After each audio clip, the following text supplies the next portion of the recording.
All right. I want to answer a video done by someone I very much respect, Brother Kell, who has a channel called the Trinity Delusion, who I have spent many time studying his lessons and enjoying his uh, systematic review of various passages. Um, he is a brother, in my view, and he spoke out on December 2nd or 3rd against those who claim Paul is a false apostle. And he described these people as confused. They may be self identifying as Christians, which would imply they are not actually Christians, but they identify as Christians. And they say Paul is a false apostle. So that's his target. Whoever says Paul is an untrue apostle, not a true apostle, is in this category. And he ascribes this to Jewish influence. So somehow Jewish evangelists are the cause of why Christians would not accept Paul as an apostle of Jesus Christ. So I'm just going to address that premise and then take each of his points as we go. But this is his opening premise, so I just want to educate him because I think he is not as familiar as he should be, or he's not letting on that he's heard more than just these statements. So if he knows more, I don't know. So I have to assume what he said, those bare bones, is all he knows about this quote movement that he is responding to. And then he's going to go through Second Peter, and he's going to give why do Gentiles want to bother with this, and he's going to quote Paul endlessly as proof of what they should think about him, rather than address any of the arguments. And so this is a way of deflecting rather than embracing and then giving us answers to the problem. So I'm going to give him the problems for him to solve. I'm going to send him a link to this, and he can decide if he wants to respond on the merits. So when you're not responding on the merits, you can't ever disentangle someone from an error. So if we're wrong, and I'm just one voice among many voices. My name is Doug, and I have the Jesus Words Only YouTube channel. And I've been an author of a book since 2005 called Jesus Words Only. And that's based on Jesus saying he's the sole pastor, sole teacher. That's in Matthew. So we don't need anybody else to take authority from Jesus Christ, including Paul. And that would include James. That would include Peter. Jesus said he's the what? Sole teacher and the sole pastor. So where do we get our doctrine from? We get it from Jesus, not from Paul, not from Peter, not from James. Now, can they help us? Are they influential in potentially guiding us? Yes, because we respect them. But our authority is one authority, and that's Jesus. And if you don't agree with that, you're not disagreeing with me. You're disagreeing with Jesus, because he said he's the sole pastor. He said that in John 13:10, and he said he's the sole teacher, and he said that in Matthew 23 twice. So, and if you read up on the scholarship, you mean just read the commentaries on those, they actually say what I'm saying is he's the sole authority. And when the church first started, that's what they believed. Their only canon were the words of Jesus, and they did not accept other canon. So let's see, are these people who have these views, are we confused somehow? And are we just merely self-identifying as Christians, or do we follow Christ? I think, as from what I've just said, is obviously our whole premise is we follow only Jesus, not follow Paul. And the two cannot be equated. In other words, an apostle, Jesus said, is not greater than the one who sent him. That's important. That's in we'll get into that. I think that's John 13:10. Jesus said the apostle is not greater than the one who sent him, and we'll get into that. And we'll deal with the issue: is there any possibility this was caused by Jewish teachers? And the answer in my case is going to be absolutely not. Not at all. Just reading Greek. I was educated in high school on Greek, and I was trying to solve the problem where Jesus is not talking as if we're eternally secure if you know Greek. And Paul is saying that if you just believe, you're going to heaven no matter what. And even you, Cal, you don't agree that we're just going to go to heaven by having some belief and not having the works. So you yourself would be a heretic in most Pauline circles, just so that we're sure we both are on the same page, that you should know where you stand among Paulinists, Cal, that you would be considered a heretic in 99% of the United States. So, and that's one of the reasons why I love you, because you are following the words of Jesus, and we'll get into that later. Maybe I'll try to get people to follow that point that you do have, so that you have some good stuff at your website that don't give weight to Paul. You don't give weight to Paul because you're giving weight to Jesus, and that's the right way to do it. Okay. Anyway, so let's just take a look at this claim. I'm gonna play a clip from Cal, short clip. Hello, everyone. So these days, you will find confused people who also may be self-identifying as Christians and who run around declaring Paul is a false apostle. Some of this, at least, not all of it, is the product of today's Jewish apologists. So I thought I would make some general comments about this situation. So, Brother Cal, I'll address your claim that there are some who say Paul is a false apostle, and you put them in a group of confused people who just self-identify as Christians. Well, I want to show you a group of people who I think you're going to have to concur are not only Christians, but certainly are not confused about Paul. In fact, they have first-person encounters with him. Let's see. This is written in a book by Ambrosiaster in the early church, as we'll. Okay, so Brother Kel, you can purchase this book. It's called The Writings of St. Paul, and it's edited by Wayne Meeks and John T. Fitzgerald, Norton Critical Edition, second edition. These are scholars. Meeks is Wolseley Professor Emeritus of the Department of Religious Studies at Yale University, where he taught from 69 to 99, and he's pretty high up there. And then you've got John Fitzgerald, member of the Department of Religious Studies at the University of Miami since 1981, served as a visiting associate professor at Brown University and Yale Divinity School. So I would say these are pretty reputable scholars, and they have put together the Writings of St. Paul, annotated text, reception, second edition, edited by Wayne Meeks, Yale University, John Fitzgerald, University of Miami. Okay, so I think you'll agree this is a reputable source. W.W. Norton, nationally known independent company since 1923. By the way, it's published many Christian works over the last century and a half. Okay. It's employee owned, and this is a book copyright 2007, so this has been around for a while. And what I've done is I cropped out the everything, so it jumps right to page 229. See there, so you can verify this. Go to page 229. I also provide a PDF of this at any request you want. And this is what is now. There's a long commentary to the Corinthians, and it's by Ambrosiaster, and he is writing in the late 4th century. It means the late 300s, and this is what he says, and this is what he. And by the way, he makes this remark in passing. And one more thing you need to know is the church went through a period of censorship in order to enforce the Trinity, and nobody more than you, Cal, should appreciate that censorship. Theodosius did that as emperor. Persecuted people, made people throw books away, and any book that ever advocated anything contrary or anything.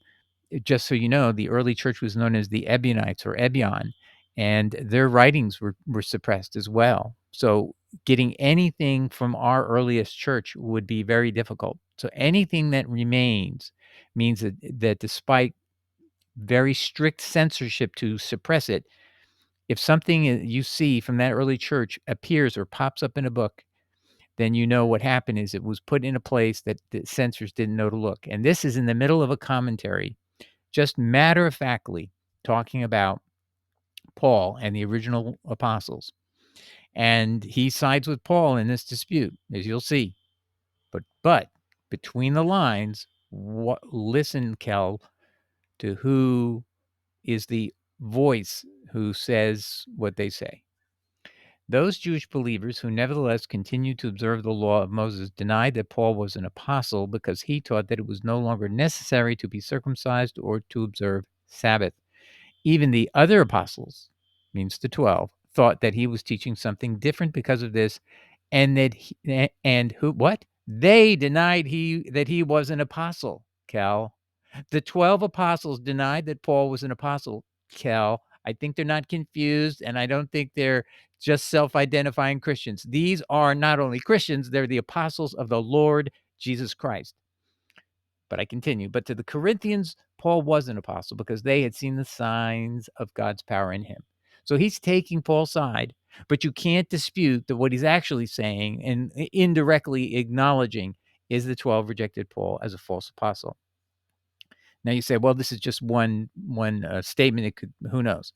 Well, I'm going to show you where it exists in multiple places. So now you need to know the rest of the story, and I'm going to prove to you that this is backed up by secondary sources. So hold on. So in other words, if I'm correct, then your statement that is in confused people who self-identify themselves as Christians are not the source of this belief that Paul is not a true apostle of Jesus Christ. Now, Brother Kel, I have an article at our webpage, jesuswordsonly.github.io, where you can learn more. And it's an article called The History of the Jesus Words Only Canon Movement. And I demonstrate that the early church believed that only Jesus' words were authoritative. Jesus' words in John 13:16 said he was the sole pastor. And in Matthew, he had said he was the sole teacher. And the church took that seriously, meaning Jesus' words were the only authority in the church, no matter who you were, apostle or not, unless you're quoting Jesus, you were not on the same level as Jesus. Anyway, in the early church's name was the Ebionites. And here's the Theological Dictionary by Philip Schaff. And this is an article by G. Ulharn on the Ebionites, a religious encyclopedia or dictionary of biblical, historical, doctrinal, and practical theology. So you need to know first who the Ebionites are to understand what's going to come later. Ebionites, this designation was at first, like Nazarenes, a common name for all Christians. As Epiphanius testifies, it is derived from Hebrew Ebion Por. Okay. And then there's another commentary. Jerome is commenting on the book of Galatians. And in Galatians, if you remember, Paul says, the apostles asked me to remember the poor at Jerusalem.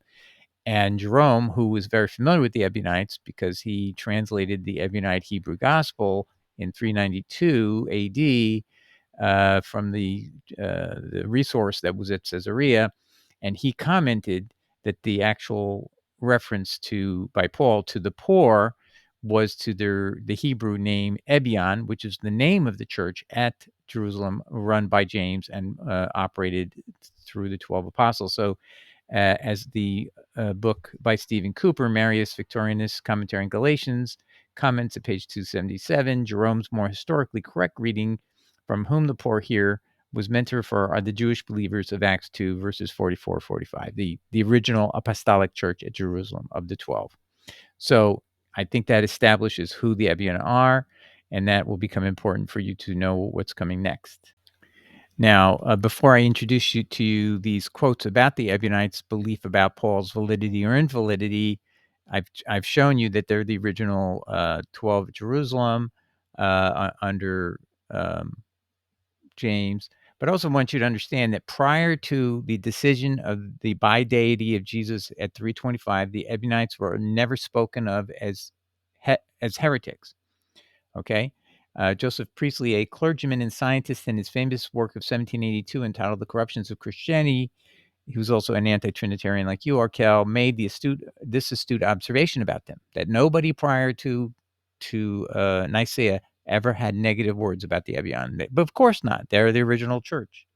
He noted that none of the heresy hunters prior to 300s ever pointed to the Ebionites as heretics. Only writers after 325 in Nicaea turned against them. So Priestley observes that the earlier words of Hegesippus, which was around 170 AD, talk of numerous heretics, but nothing is said about the Ebionites being heretics. This is at page 3 of the book by Priestley. And I say that's important because you could look up an encyclopedia and you're going to hear the opinion of the Trinitarians that the Ebionites were heretics because they didn't believe in Jesus being God. Okay, so this won't bother you. You will actually say, hey, that puts them more in line with the way I, Kel, think, and so you should respect their opinions. Therefore, they are not Trinitarians; they are believers in one God, Yahweh, the Father. Instead, Hegesippus makes no mention of the supposed heresy of the Nazarenes or Ebionites, but says that in his travels to Rome, where he spent time with Anicetus and visited the bishops of other sees or bishops, he found that they all held the same doctrine and that was taught in the law by the prophets and by our Lord. And do you see also how our Lord's words are paramount? And then adjunct to that is the law of God. In other words, the Ebionites' doctrines were pervasive and still present in Rome in the mid-100s AD. That's when Hegesippus is visiting. Please also note that the church was still treating as the only authority, quote, the doctrine taught in the law by the prophets and by our Lord. So, Kel, I know that you made some remarks negating that the law, there was any applicability of the law, but that's not how the early church viewed it, despite Paul's presence in our current canon, and his presence is largely intended to tell us we don't have to follow the law. But the question is, was he in this earliest canon? And you're going to get a very blunt answer. So I already told you that the apostles rejected him as an apostle, right? The 12. Because that passing remark by Ambrosiaster that didn't get censored, that didn't get caught because it's in the middle of a commentary. Well, now we will see what the Ebion thought of Paul. Now, this is Eusebius. You, of course, Kel, know that Eusebius is the historian of the church. He was very pro-Constantinian. He was pro what was going on in the church. But as you also know, he later proved that maybe he was Arian all along. He came out to defend Arius and got him reinstated as a bishop, if you remember. So you might like him, admire him for that. And this is what he says about the Ebionites. These men, the Ebionites, moreover, thought that it was necessary to reject all the epistles of the Apostle Paul, whom they called an apostate from the law, and they used only the so-called gospel according to the Hebrews by Apostle Matthew and made small account of the rest. They did accept, by the way, the book of Revelation, the book of Luke, and I believe it was First Peter, First John, but their decision of what canon was pretty early on. Anyway, here's 180 AD.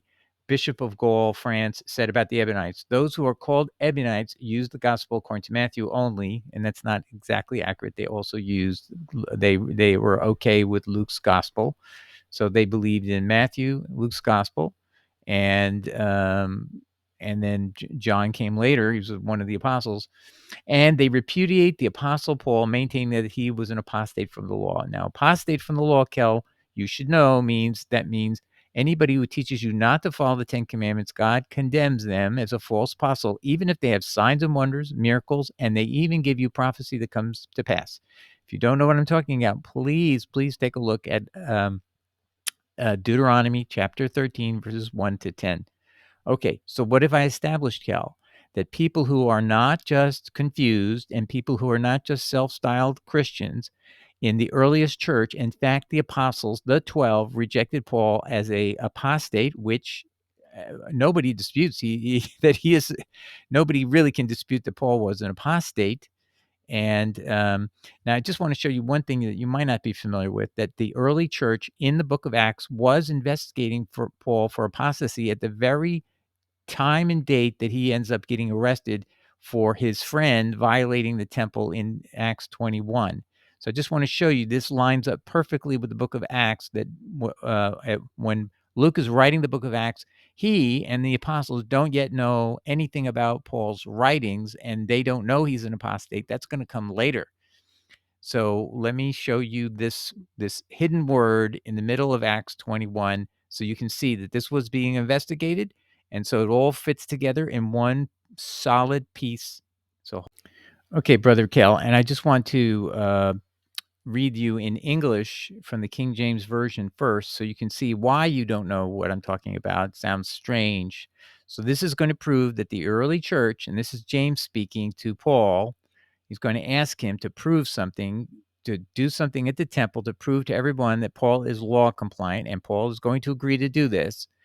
And this is how it's relayed in your King James. But I'm going to show you the Greek after this is over, and you'll be shocked what is not being revealed to you.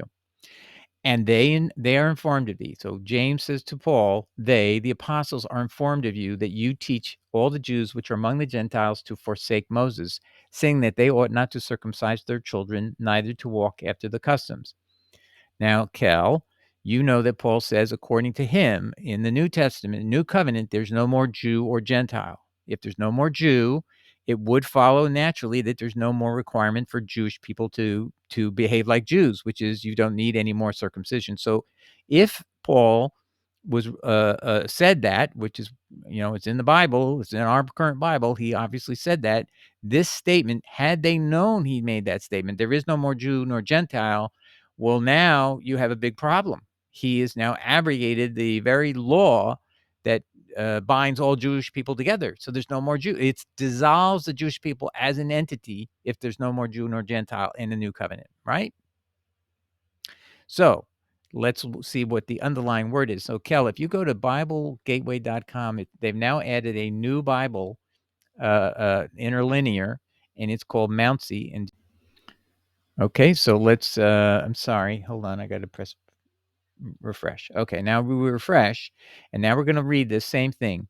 But they were told about you that you are teaching all the Jews who are among the Gentiles to forsake, no, to apostatize, to be guilty of apostasia against Moses.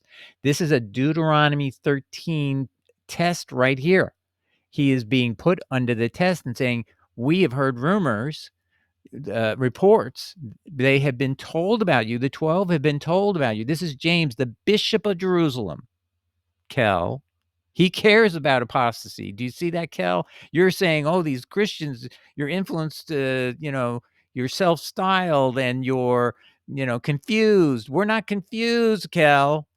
We're educated to know what happened in the early church, and we are looking at these documentations, and we're concerned. And we think you should be concerned, and we think every Christian should be concerned. And I have much more proof in just one more moment. I'm going to just ask you to hold on one more decisive moment, and then I will end this. So you can see the link between what Eusebius and Irenaeus said about the Ebionites all links up, that they were investigating right there in Acts 21. Paul gets arrested, by the way, and then the Romans seize him to protect him because his friend Trophimus from Ephesus entered the temple in an uncircumcised state, violated the middle wall of separation at the temple.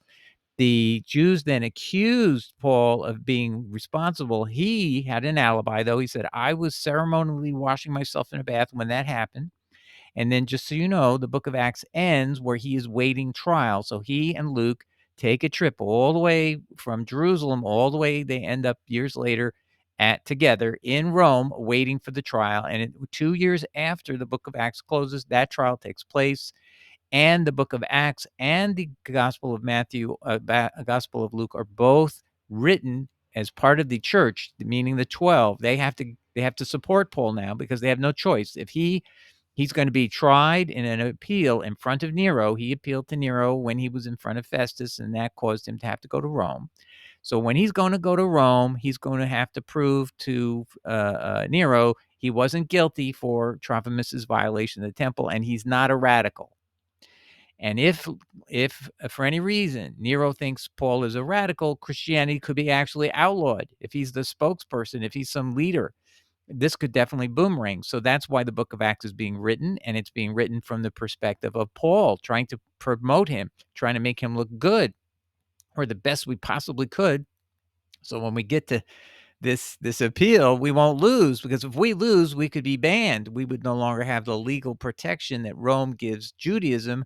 We would now be on our own, and that means we're not allowed to preach, teach, or promote or publish anything unless and until we can get certified as a legal religion in Rome, and that could be a death knell, right, for the Christianity. So we had to write the book of Acts to promote Paul because we were put in that position. And that is a very well-maintained position in a book by Mr. Mauck, Mauck, in his book called In Defense of Paul. And the book of Acts is a defense of Paul for trial, I think is the subtitle. Anyway, but I have one more little surprise for you if you just hold on. Now, Kel, I want to expose you to something that is became well known by the end of the 1800s, and basically has the only way to deal with this by Christianity, general Christianity, is to just ignore it and hope it'll go away. But it isn't going away, and the people who remember what the Ebionites taught are bringing this up.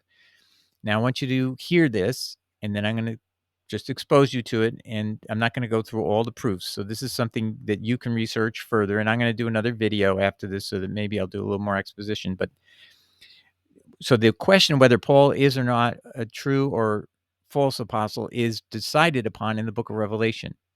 Because in the book of Revelation, Jesus talks about in Revelation 2 that the Ephesians put on trial someone who said he was an apostle, and Jesus commends them for finding he was not an apostle, even though they said they were apostles. Okay, now we know that Paul claimed he was an apostle to the Ephesians, right?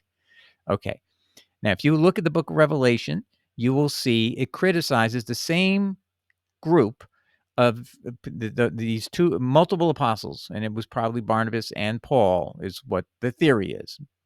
And the reason why the theory has a lot of support is if you keep reading in chapter 2 of Revelation, you'll see that the party that does this share in common with the Nicolaitans a view, which the Nicolaitans were well known as a group that said the Mosaic law was done away with. And Jesus is condemning that. So I know that you didn't probably know that as an historical fact. And then also Jesus condemns those who are saying it's okay to eat meat sacrificed to idols. And Paul twice says it's totally okay to eat meat sacrificed to idols in 1 Corinthians 8 and 1 Corinthians 10. He says the only time the only time you should restrain yourself is if you're in front of someone who believes an idol is something, and he could end up being encouraged to do something that violates his conscience and then eat idol meat. And so don't eat idol meat in front of someone who has a weak conscience about it. But Paul says, but myself alone, I have a strong conscience, and I don't have to. I can eat the meat. So I'm only going to restrain for his conscience, but not for my conscience sake. For why should my liberty be restrained by another person's conscience? So he's very clear that he believes in you can eat meat sacrificed to idols. But Jesus is just as clear in the book of Revelation chapter 2 that no, you cannot eat meat sacrificed to idols. And the book of Revelation is written about 64, 65 AD, and Paul has recently died, just so you know. He's dead. Now, what is the viewpoint of Christian scholars who then dug into this and saw through what is really happening in the book of Revelation? Well, they're very blunt. And this is a professor who's very pro Paul. And you've probably heard his name. He was a famous turn of the century Christian professor, Ezra Palmer Gould, in a book entitled Biblical Theology of the New Testament, Macmillan, 1900, unhappily admits, quote, the apocalypse, that's for the Revelation written by Apostle John, represents an unqualified opposition to Paul. The apocalypse is anti-Pauline, page 125. Revelation is a writing distinctly anti-Pauline. Of course, he explains it all, but I'm going to give you a synopsis from another pro-Paul writer, probably the first person to expose this in much more depth. But this actually was exposed even earlier in the 1830s by Professor Bauer of a theological school. And anyway, Ernest Renan was a French. He was kind of like a Protestant. He didn't belong to the Catholic way of thinking. He was very much an independent theologian and did these writings. So we call him a Christian scholar and defender of Paul in his book St. Paul, Carlton, 1869 at 220. And what his view is to take the position that the apostles had turned to hatred Apostle John had become a hater, and Peter had become a hater, and all of that. So the whole idea that you are reading something about Second Peter is sort of something you need to actually put in perspective. You have no idea at what point in Peter's life he came to that conclusion about Paul. Was it after he'd read all Paul's writings, or before he even knew about their writings? You have no idea. So now listen to what Ernest Renan has to say. The second and third chapters of the Apocalypse, that's Revelation, written in 68 AD, are a cry of hatred against Paul and his friends. The church of Ephesus is praised for having tried those who say they are apostles and are not. So this goes to the core of what you were saying, these Christians these self-styled or self-identified Christians who are confused, Cal. These are the same people that are involved here that Jesus commends for finding someone who obviously is Paul in context, someone who's saying it's okay to eat sacrificed idols, who shares the same doctrines as the Nicolaitans that Jesus is condemning in the same passage. Oh, and I forgot to tell you, Jesus actually quotes Paul in a mocking way when he says the teachings of these persons, comes from the very bathe, the depths of Satan. Remember, when Paul teaches these things, he says these comes from the very depths of the things of God. So that Jesus was mocking it. And you'll find the scholarship, even the pro-Paul scholars agree Jesus is depicted as mocking Paul in his statement to the Thyatira church. But I digress. Let's finish. Okay. So this church of Ephesus is praised for having tried those who say they are apostles and are not, and having found them liars. And then I put a note here. Acts 19 depicts an Ephesian synagogue that was adopting Paul's preaching over several months about Jesus, but then suddenly expels him. So this is actually the account in Revelation 2 is actually in Acts 19. Okay, it's just, it's covered up a little bit. We don't go into, there's no need to tell the Roman judge, Nero, anything about this, except just to mention there was a dispute in Ephesus. Paul moved out of that church and then went to another place, that synagogue that had been converting, and then he had another place he set up a church. They didn't need to know all that on that appeal, so that did not get into great detail. But that matches exactly the sequence that we see here in the book of Revelation. Anyway, and then it goes on. Renan is going to say down here, but I have a few things against you, the divine says to Pergamos, because thou hast heard them that hold to the doctrine of Balaam to eat things sacrificed to idols. I mean, it goes on and on and on, and he ties it all together to say basically exactly what Gould is saying. This is an anti-Paul passage by an apostle of Jesus Christ, writing the words of Jesus Christ, telling us, for whatever reason, Jesus is being obscure. And you know why I think he's being obscure? Because he knew that there would be censorship in the future that would destroy anything that was too bold against Paul, because Paul became central and vital for the Roman Constantinian religion. And I'm going to give you one more quote just so you can put this in perspective. So just bear with me. So Kel, you're assuming that Paul was very well accepted in the early church, and I've shown you he was deemed an apostate, not an apostle. Jesus even confirms it in the book of Revelation. It's obscured there because I believe Jesus knew that there was going to come the Constantinian purge of everything that would be from the early church, and they did their very best to label them heretics, the Ebion, destroy all the writings that would confirm that Paul had been found an apostate and false apostle, but they bled through. They're still there. And this happened in the Constantine era because Constantine was a sun worshiper. You should know that. And he wanted there to be a God who was the sun and the son of God at the same time, sun in the sky. And this is reflected in one of the greatest Christians of all time. Kel, you have to agree, Tolstoy was one of the greatest Christians of all time, but he also rejected Paul. Kel, sorry to tell you that. So people can be great Christians and be and reject Paul. So listen to this statement, and it's also going to put in perspective, when did Paul become important? And that you'll find he's going to tell you it was only in the era of Constantine.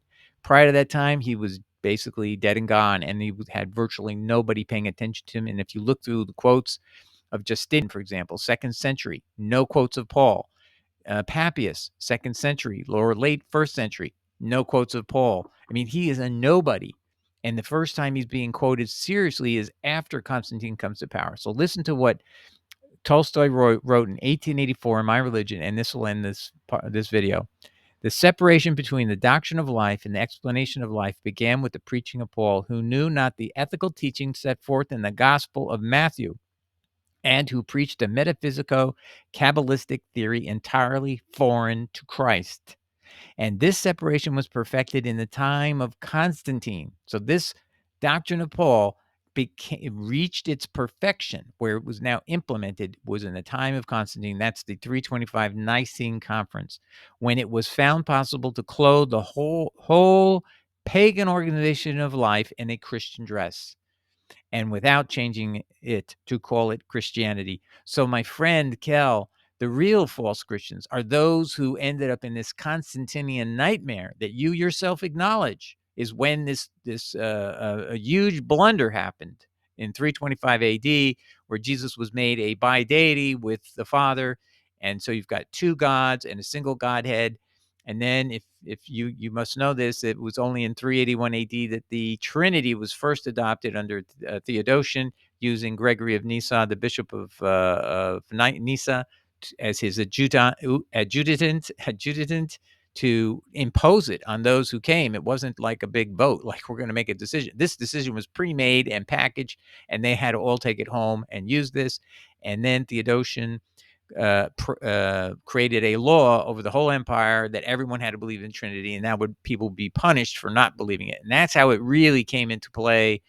And so the truth is, Cal, that Christianity would have been free of Paul had there not been this whole need to impose a Trinity on Christians. And that happened only in 325. And only because of that did Paul rise in importance, because he's the only one who could get rid of the law, who could be used to allow worship on Sunday, the day that the day that Constantine wanted his God to be worshipped. His God was the god of the sun, known as Apollo in Greek language, or Sol Invictus in the Roman language. Okay, so I hope, Cal, that helps you understand that no, the people that reject Paul are not confused.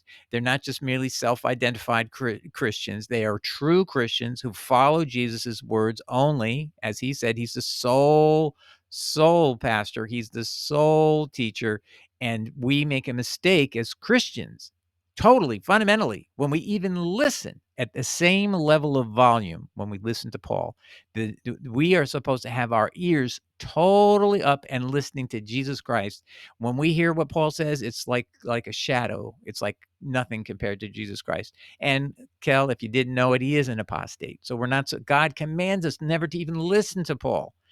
And I'm going to address in another video, separate video for you, Kel, whether Jesus kept the law for Gentiles, and what did the law ever apply to Gentiles. And I'm just going to give you a clue. Maybe before I finish that upcoming video, just take a look at Isaiah 56. Jesus quotes this passage as the salvation message for Gentiles. See, one thing is, Paul claims to be the apostle to the Gentiles, but he never knows where the message is for the salvation of Gentiles in the law and prophets. And it's right there in Isaiah 56. And Jesus quotes it, where he says, "Oh, my house will be a house of prayer for all peoples, Jewish, non-Jewish." And he tells you the terms of the salvation of Gentiles. Take a look at it, and I hope you'll be surprised, but also happy to know that our God, our Lord Jesus, is not a lawless person. He's not like Paul. So God bless. Take care, everybody. Hope this helps you, Kel. Bye.